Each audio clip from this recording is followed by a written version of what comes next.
23 જાન્યુઆરી 2026 NRI Keshavbhai Batake અનમોલ સંસ્થામાં બાળકો સાથે પ્રજાસત્તાક દિવસની કરી ઉજવણી, નવી પેઢીને દેશભક્તિ, કર્તવ્યનિષ્ઠાનો પાઠ ભણાવ્યો. એનઆરઆઈ કેશવભાઈ બટાકે બાળકોને રાષ્ટ્રપ્રથમ અને ધર્મો રક્ષિત ના આપ્યો મંત્ર. કેશવભાઈ બટાકે બાળકોમાં સંસ્કાર સિંચન સાથે સર્જનાત્મક ગુણોના વિકાસ માટે અનમોલ સંસ્થાને બિરદાવ્યો.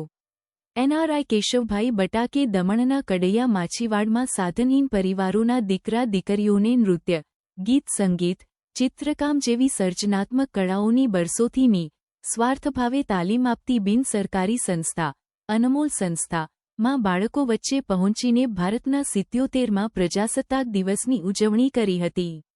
અનમોલ સંસ્થાએ એનઆરઆઈ ગ્રુપ લંડન યુકેના કન્વીનર અને પ્રખર રાષ્ટ્રવાદી વૈશ્વિક સંસ્થા સેલ્યુટ તિરંગાના યુનાઇટેડ કિંગડમના પ્રેસિડેન્ટ કેશવભાઈ બટાકને 26 મેની સાંજે 5:30 વાગ્યે રિપબ્લિક ડે સેલિબ્રેશનમાં ચીફ ગેસ્ટ તરીકે આમંત્રિત કર્યું હતું. અનમોલ સંસ્થાના સંચાલિકા અશ્વિનાબેન ટંડેલ, સ્ટાફ અને સ્ટુડન્ટ્સે એનઆરઆઈ કેશવભાઈ બટાકનું ઉષ્માભેર સ્વાગત કર્યું હતું. કેશવભાઈ બટાકે બાળકો સહિત પ્રદેશવાસીઓને ભારતના 77મા પ્રજાસત્તાક દિવસ અને 7મા મર્જર ડેની શુભેચ્છાઓ પાઠવી હતી.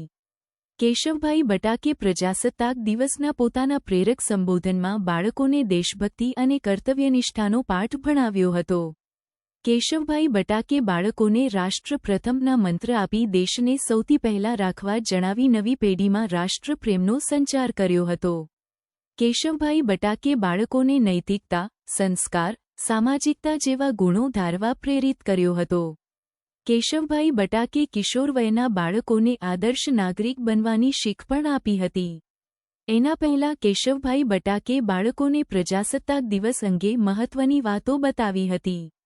તેમણે જરૂરિયાતમંદ પરિવારોના બાળકોને સ્વાર્થભાવે સર્જનાત્મક કલા શીખવવા માટે અનમોલ સંસ્થાના સંચાલિકા અશ્વિનાબેન ટંડેલની સરાહના કરી દાનવીરોને અનમોલ સંસ્થાની મદદ કરવાની અપીલ કરી હતી.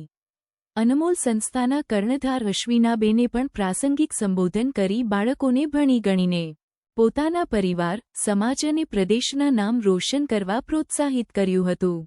જય શ્રી રામ. જય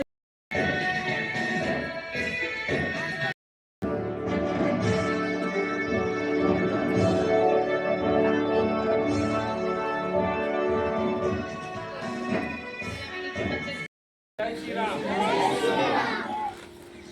वंदे भारत माता की जय श्री राम. केशव भाई, very good, so nice this girl कि उनको पता है कि केशव भाई है. ठीक है, तो हम आज उनके क्यों बुलाया है यहाँ पे? रिपब्लिक डे सेलिब्रेशन करने के लिए बुलाया. हमारा गेस्ट है सर हमारे, तो इनके लिए एक बार जोरदार तालियां बजाएं. और मैं उनको जो एनजीओ ने जो काम किया है और एनजीओ का जो अध्यक्ष है इतनी मेहनत करके आप लोगों को, तो हम अभी बहुत जल्दी उसको रजिस्ट्रेशन करने वाला है और उसके साथ आप लोगों को यहाँ ग्रांट भी हम करवा देंगे. और इतनी छोटा सा एरिया में आप जो इतनी मेहनत करके काम कर रहा है, खरेखर काबिल तारीफ है. और जिस प्रकार का छोकरी लोगों ने गर्ल्स ने जो ये स्पीच दी और डांस किया, ये काबिल तारीफ है. उससे मैं बहुत प्रभावित हुआ हूँ, बहुत एप्रिशिएट हुआ है. वंदे भारत माता की हर हर Mahadev. Thank you very much. सबकी सोच ऐसी होनी चाहिए ऐसा मुझे लगता है. हाँ, ऐसी हाँ, बच्चे लोगों को आगे बढ़ाने का काम करना चाहिए. ये जो बच्चे लोग जो है देश का भविष्य है. सही में मैं वही सोचती हूँ. इससे देश चलता है. सवाल ही नहीं है. हम ये चाहते नए हैं नींव है वो ऊपर जाएंगे तो इन्हें हमारा ये एनजीओ के लिए मैं लंदन में भी बात हुई है. जैसे भाई पहले बोला उसको रजिस्टर करो, उसके बाद चेक से पेमेंट जो भी देना है और दूसरा जो कैश देना है धड़ाधड़ आपका अकाउंट में आते रहेंगे आपको. મેડમ અનમોલ સંસ્થા ચલાવો છો, કેટલા વર્ષોથી ચલાવો છો ને કેવી રીતની આ સંસ્થા કામ કરી રહી છે દમણમાં? 3-4 વર્ષથી આ સંસ્થા ચલાવીએ છીએ અને ખૂબ સરસ રીતે અમારું આ કામ ચાલે છે.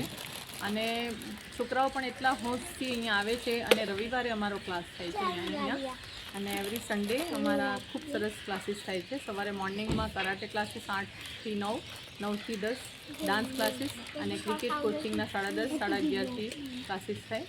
અને હવે અમે લોકોએ એક એવા ક્લાસીસ કર્યા છે કે અમૃત ગીતા ક્લાસીસ સ્ટાર્ટ કર્યા છે. તો એ બહુ જ સરસ, ખૂબ સરસ બચ્ચા આ લોકો આવે છે અને શ્લોક ને એવું બધું શીખે છે. કેટલા વર્ષના બચ્ચાઓ આ અનમોલ સંસ્થામાં જોડાય છે? 8 થી 15 વર્ષના છોકરાઓ જોડાય છે અહીંયા અને થોડું દૂર છે એટલે આવવા માટે થોડો પ્રોબ્લેમ થાય છે. લોકો વોક કરીને આવે છે અને થોડા નજીકના એ તો જલ્દી આવી જાય છે. એનજીઓ કામ કરી રહી છે તો હાલમાં કંઈક વાત મળી રહી છે એનજીઓને રજીસ્ટ્રેશન કરવાની, તો શું પ્રક્રિયા કરશે રજીસ્ટર માટે તમે? હા, અમારા જે એનઆર જે કેશુભાઈ છે એ કેશુભાઈ અમારે ઘણી હેલ્પ માટે આગળ આવ્યા છે અને એમણે કીધું કે અમે રજીસ્ટર કરાવશું અને રજીસ્ટર કરાવશે તો પછી અમે લોકો એટલું સરસ કાર્ય કરીશ. કારણ કે હમણાં તો હું જ પોતાના પૈસા કરીને આ લોકોને શીખવતી. ટીચર આવે છે બહારથી, ખૂબ સરસ બધા ટીચરો આવે છે અને એમ લોકોને પે કરવું પડે તો મને ઘણી તકલીફ થઈ જાય છે કે હું પણ ઘર ચલાવું છું, ટીચર છું, પણ આ કેશવભાઈ જે આવ્યા છે અને કેશવભાઈ જે આ કીધું છે કે સંસ્થાને રજીસ્ટર કરાવશે તો અમે લોકો ખૂબ સરસ છે. બાળકો તમે બધા ખુશ છો ને? તો એ લોકોને બી અગાડી વધારશું અને આજે બધી દૂર આવે છે, દૂરથી આવે છે છોકરાને, એ લોકોને જે આ તકલીફ થાય છે એ કદાચ આવું જો થશે તો હું બસની બી વ્યવસ્થા કરી શકું. આ કેશવભાઈના થ્રુથી અમારું જે આ કર્યું છે એ હું ખૂબ જ એમને ધન્યવાદ કરું અને આવું કામ કરતા રહે એવી મારી શુભેચ્છા છે.